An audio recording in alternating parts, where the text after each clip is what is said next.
I was at a party at Diddy crib in LA. This was the beginning of 2020. You know what I mean? And, Diddy had put everybody else out the crib, like the influx of people he had put them out. But he had took a liking to me in particular around the time, man. It was really, you know what I mean, like putting his arm around me. Right. So he had put the majority of the people out, but he allowed me to stay in there. Me and, you know, maybe about 15 others. You know? Right. Jay-Z and Beyonce being, you know, two of the other 15 people in the room. So that'll just put into perspective of the type of company I was in. Right. At the moment, you know. There are so many witnesses. There are so many victims. Should Diddy Combs is facing even more heat after rapper DaBaby broke his silence on some alarming allegations. The rapper, who had previously spoken about Diddy's admiration for him, has now come forward with claims that Diddy made an inappropriate attempt toward him. The story first emerged during DaBaby's appearance on Shannon Sharpe's Club Shay Shay podcast earlier this year, where he discussed a 2020 party at Diddy's Los Angeles home. DaBaby revealed how Diddy seemed to take a special interest in him, even going so far as to ask everyone else to leave the house while keeping him and a select few, including Jay-Z and Beyonce, around. However, DaBaby's recent revelations suggest there may have been a darker side to Diddy's actions. In light of Diddy's arrest, DaBaby has now spoken out again, providing more details about what truly happened that night. What's up with it, IG? I'm out here pumping gas in Beverly Hills. It's midnight right now. I'm pumping gas and actually I almost ran out of gas. But yeah, I'm just getting on here, you know, with y'all, let y'all know, like, you know, where my head at right now, what I got going on. I just left Diddy crib, you know what I mean? That ain't my first time being there. Brother invited me there before. I had lunch with him, maybe like a month ago, a little under a month ago. But I had left the studio, you know what I mean? Yesterday morning I left the studio. We're Offset and them at like 7 in the morning. The sun was already up. Can I get the change back from that pump, from pump number 8? I had left the studio and I saw on Instagram that he had just posted a story and he was up. So I hit, bro. You say what? Okay, cool. Don't worry about the changes. Hey, that was good. Yeah, so I was just leaving the studio. The sun was up and I had hit him just to with him. You know what I mean? Just to pass the vibe back and forth. I always end up motivated. You know what I mean? And will uplift the spirits every time I talk to Big Bro. So I just called him. Every time I call him, he pick up too. So I FaceTimed him. He picked up. You know what I mean? And he like, yeah, you know, I gotta see you. I gotta see you. You know, I'm like, all right, bet. And he like, pull up on me later, what you got going on later on. I'll hit you later, see what you got going on. You know what I mean? Pull up on me, boom, and you hit me. I had left the radio station, I went to pull up on him. When I come in, I'd been in this spot before, like I said. He invited me out there for lunch. This ain't my first time there. You know, he had a, you know, we talking about Diddy, you know, he had a butler. First thing they gonna do is, you know, offer you something to drink as soon as you come in. So the butler's pouring me like champagne and some shit. He in the middle of a meeting, and when I come in, you know, he introduced me, you know, to everybody who in the room, you know what I mean, and respectfully. And then, you know, he hop up and he put me in the chokehold. You get what I'm saying? Which is, you know, I probably deserve it, you know what I mean? And we immediately, you know, we go out back and he sit me the down and have a real deal, you know, conversation with me. And, you know, throughout the conversation, you know, so much knowledge was passed down, and you know what I mean. It was just a real organic, you know what I mean, conversation from a person who has had organic conversations with me before. So nothing about it, you know what I mean, is fabricated. Nothing about it is new, besides the, you know, a lot of the events that have taken place between, you know, since the last time me and him have spoken. You get what I'm saying? Because the last time we spoke, we talking about big dog shit, and then you got a lot of that can transpire with me in the meantime. But, you know, one of the things I respect about bro the most is the fact that that ain't, you know, caused him to, you know what I mean, turn the other way on me. Like, I can't bro, this, you know what I mean? So, but throughout the conversation, man, a lot of real deal was covered, man. A lot of real deal ground was covered, and to make a long story short, you know, I've been blessed enough, man. God has been gracious enough, you know, for me to, you know, to allow me to make it through, you know, the unbelievable, to allow me to make it up out of situations that the majority would never make it out of, and then still live a successful, blessed life like the way I'm living, and still have the ability to, you know what I mean, be able to change the game and have somewhat of an impact on the world as a whole.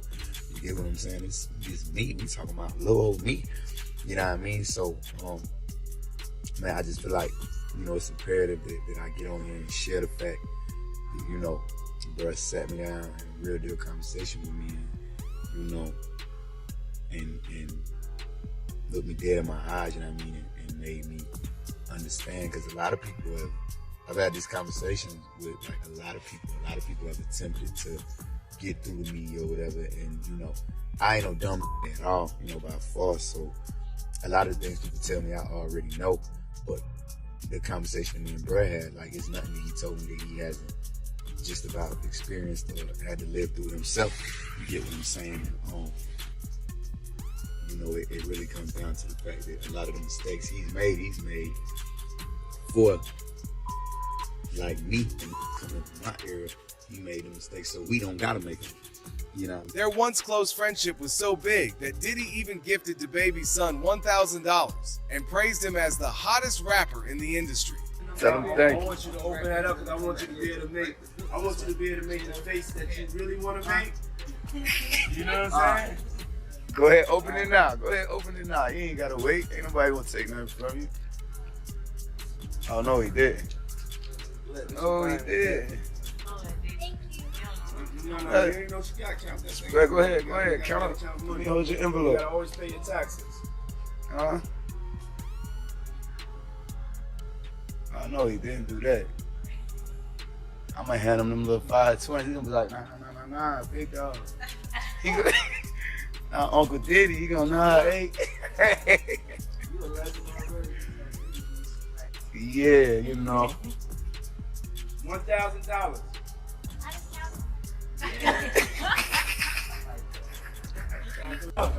Hey yo, this brother gave me so much love in every record. I appreciate You know what I'm saying? And Appreciate we you. done had lunch. Yeah. And then we spent New That was Year's dinner. together. That was dinner for lunch. Hey yo, check this out. Hey yo, check this out. That night, you know how this is. You know what I'm saying? And we gonna go. 2025. You got 2025. Hey.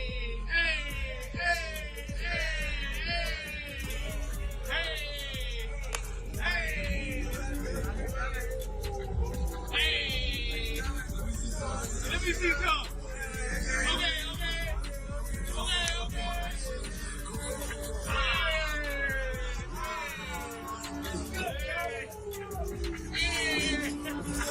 Join us for New Year's Eve home cartel tour. Quincy, after you. Let's go.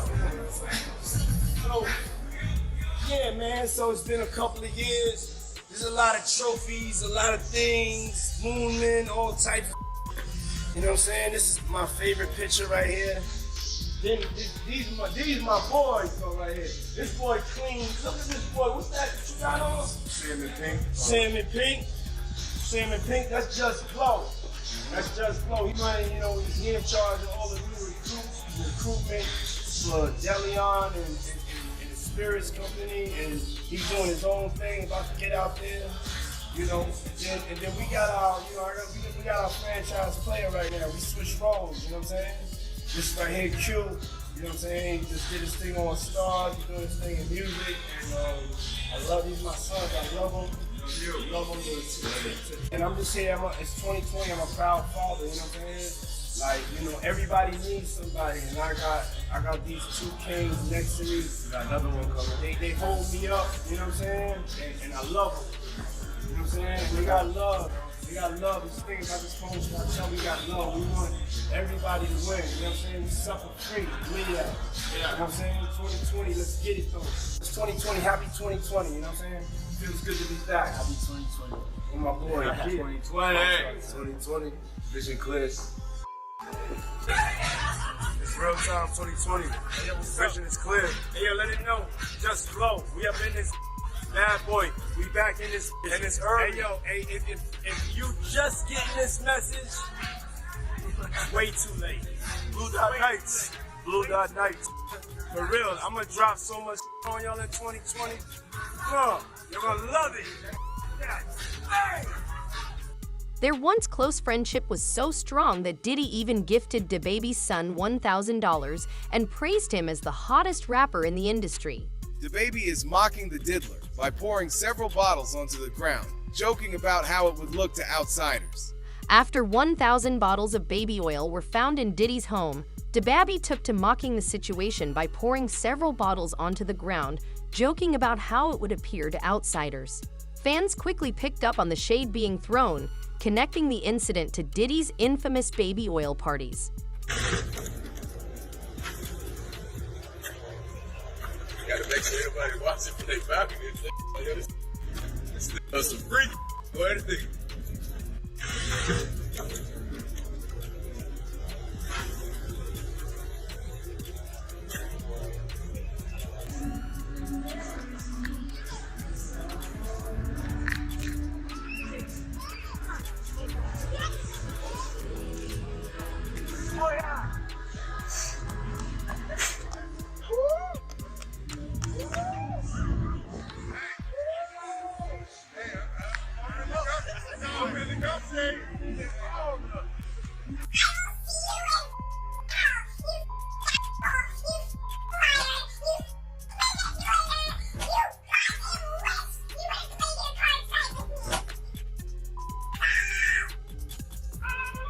What time?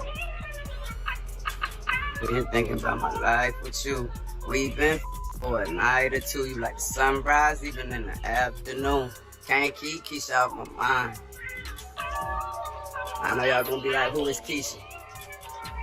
Ain't no Keisha, babe, I promise, you know what I'm saying? It's just a song. We woke up in the morning, baby, it's a blessing. I'm trying to give her more before she cooked me breakfast. It must have been some warnings, really didn't get the message. Like when my phone on silent. Just like the tires on the Tesla, you know I'm riding. Don't try to swerve out of my lane when you finally see me thriving. These hoes will try to drive you insane when they finally see you smiling. I let the window down and light the blunt so they can see me vibing. It ain't even warm outside, know that I'm the one, but I took my losses. It's like the hornet's eye. Had to switch, had to ground, I'm right back fortified. Used to come with a trash bag full of them pounds and picked out 45. Yeah, when she give me that I need head first like one of them water slides. You know that they can't let me put that my hand in it. They took your chain, showing up ready. Sunshine racing snow like one of them football games. See, screaming and holding their face like they got pepper spray. Baby coming, lining around the block like it's election day. I've been thinking about my life with you. We've been for a night or two. You like the sunrise even in the afternoon. Can't keep Keisha on my mind. I got a bar for every bump on your face. For the keys, I got a car for every day. Oh, what a blessing, cause the car I drive depend on my mood. Ain't helped me cook before I ate instead of giving my food. Now, bitch, and they feelings, I'm rude cause they took advantage of me. So I gave my bread to my hoes when I gave my family money. I made myself a boss by myself, but you had your daddy money. Now that's the plan for my kids. If I let a dishonor me, I'll be a man with no real, none of that. I give up everything I got just to get my brother back. If they with me and they standing on business, I stand in front of that. That's the type of man I am. I'ma keep on going through hell and back to be a family man. You play my family, you get whacked, I shoot your cameraman. I've been around the world, I'm talking from Hong Kong to Amsterdam. I'm from the bottom, I turned the show down in Pakistan. All around the world, people be passing out for attention from me. When I get to customs, fans be waiting around with pictures of me. I'm keeping my eyes on who beside me when this ugly. I just flew my mama to Abu Dhabi, this is lovely, believe that. I've been thinking about my life with you. We've been for a night or two. She like the sunrise even in the afternoon. Can't keep Keisha off my mind. Yeah, and it's lovely new music this month. Plenty of it, the strong way. Nope. He reminded me how important it is to stay on top of, continuing to evolve and never let the narrative be outside of my truth. You get what I'm saying? And with that being said, man, I'm just turning a new leaf, and I feel like, me me, putting this out there may inspire somebody else who may look up to me, you know what I mean, to turn a new leaf, you know what I mean, and never let, the narrative control their future, and always control the narrative, you know what I mean, in hopes of your future being exactly what your future is supposed to be, not what others may attempt to make it out to be. So with that being said, man, I'm on some new You see what I'm saying? I'm on some new and I get out this car right now and slap the out of me. I'd probably say, hey, look, bro, I deserve that. You know what I mean? You have a blessed night. You get what I'm saying? I'm on some new shit, man. I'm about taking it to a whole new level. I'm starting at the one. You get what I'm saying? I'm starting at the one, and I'm understanding it. Every new level. You know what I mean? You're gonna be given a starting point. You know what I mean? And that's what I'm seeing where I'm at right now. Like that's what I'm identifying. Like this moment is the beginning of a whole new level. You know what I mean? A whole new level.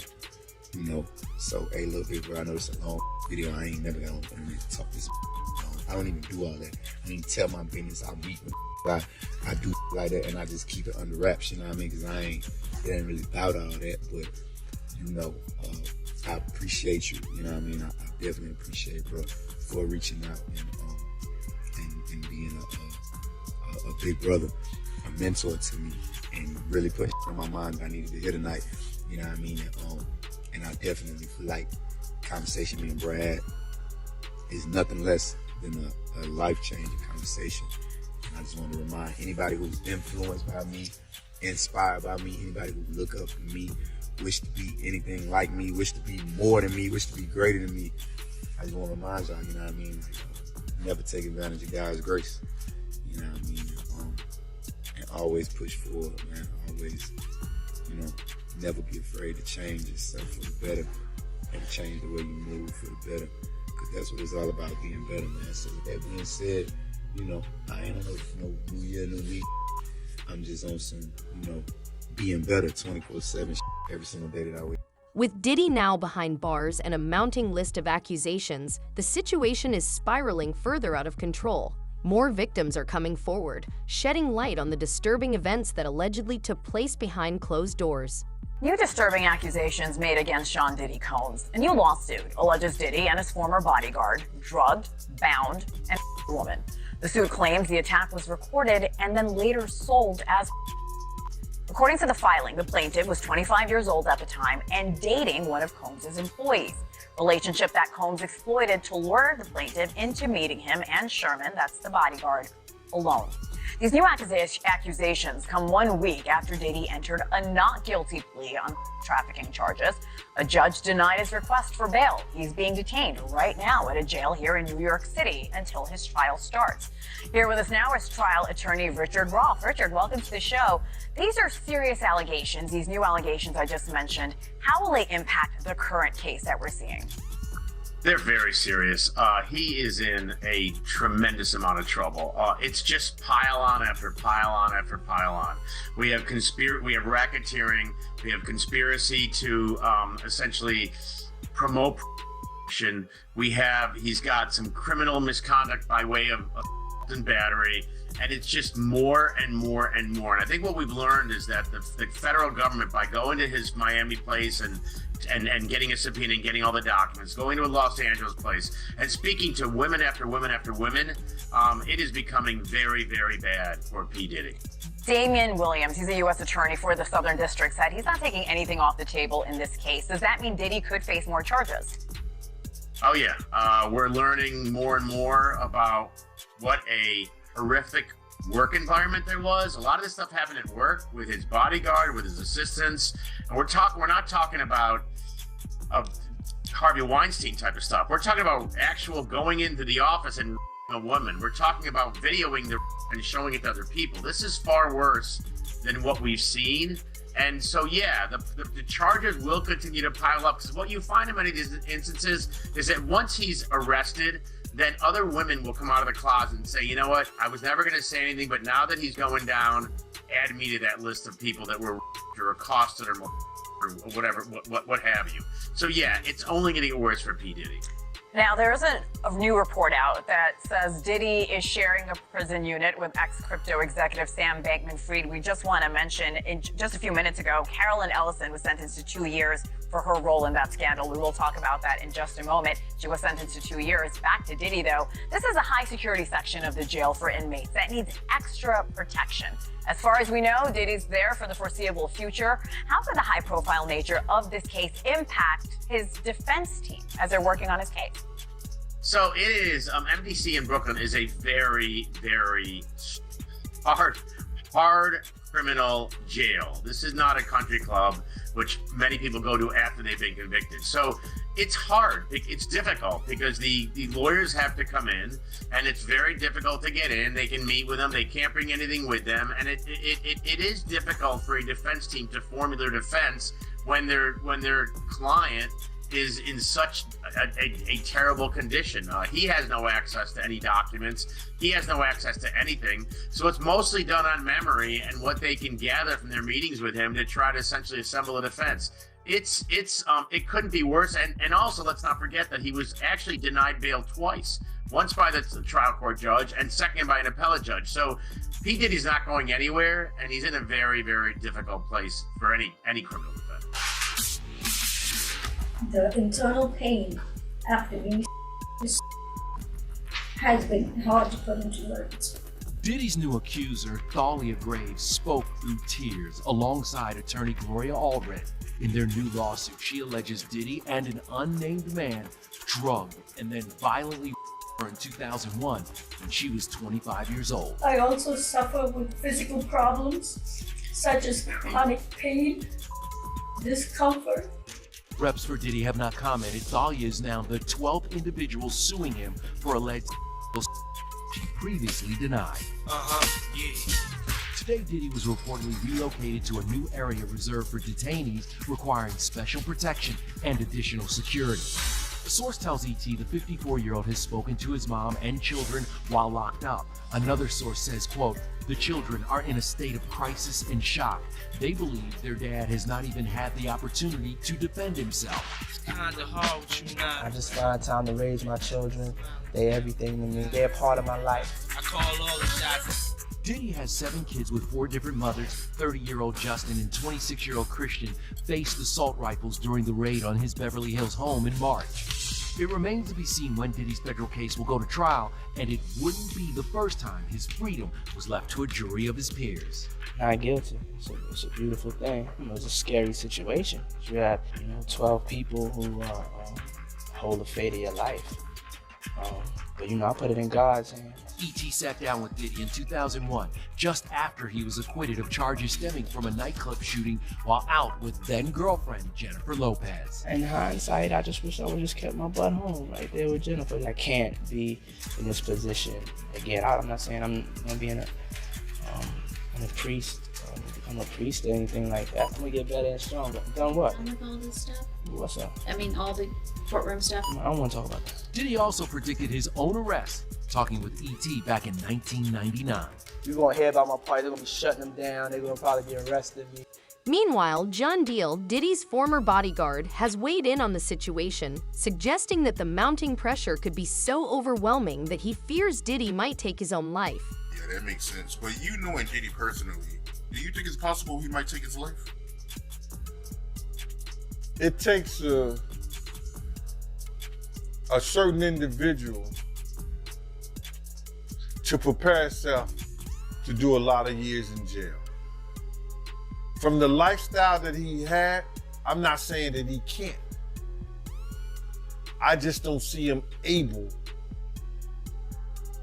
to do time behind bars. Maybe if he'd be in a camp type situation, that's a possibility. But based on the lifestyle and what he's done and what he's accomplished, if he had to go behind those bars for a lot of years, I think that he may commit. He do an Epstein. Why you think he didn't pull up Russell Simmons and leave the country? They was watching him, bro. They was watching him. And then I think that he had to turn over his passport. Even if you own your own private jet, they have a system up there whereas that they supposed to check your passport and anything that you need to fly as if you were flying commercial.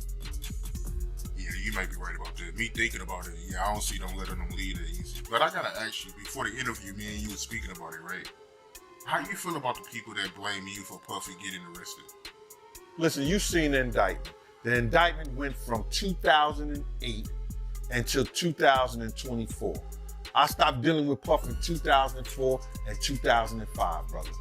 You understand?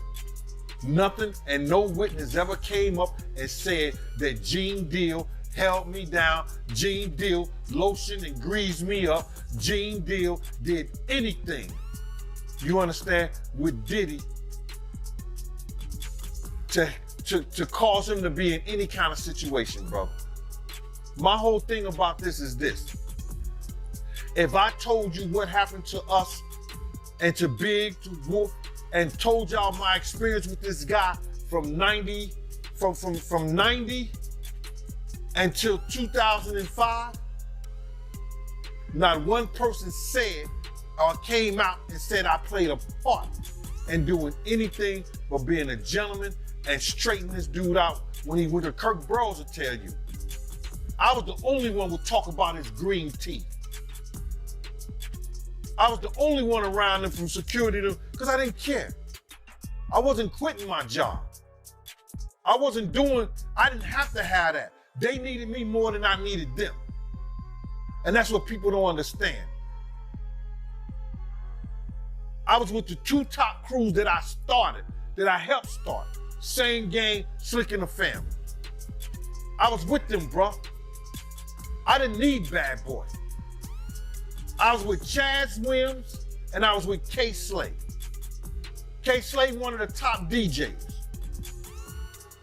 Chaz Williams, not only was he a gangster, he was a manager and a businessman. They needed that affiliation for me more than I need them. I'm nowhere in that indictment or that paper, bro. Now, because I'm telling y'all somebody's character, somebody that they went to somebody proper hearing and said, what do you know about this individual having sex with young boys? They asked them about Puff. If I'm telling you the character of somebody that's putting his hands on women, if I'm telling you the character of an individual that'll curse a person out that brought him into the world, if I'm telling you an individual that'll turn his back on people that'll risk their life, that had risked their life for him, people that gave him their last out of his pockets when he was down and out. If I'm telling you the character of an individual, you could call me anything you want to. And if I made that indictment because I'm telling y'all the truth, I die on that. Yeah, Gene, a rat, Gene, a snitch and stuff like that. If I'm ratting and I'm snitching on somebody that beat women, if I'm snitching on somebody that stick knives in they friend's neck and turn them behind their back, all right, I'll be all that. But whatever I be, I don't be in that indictment. Will Diddy crumble under the weight of these accusations, or is there more to uncover? Let us know your thoughts in the comments below. And if you enjoyed this video, don't forget to hit that subscribe button to stay updated on all the latest. Until next time, fam, keep it real.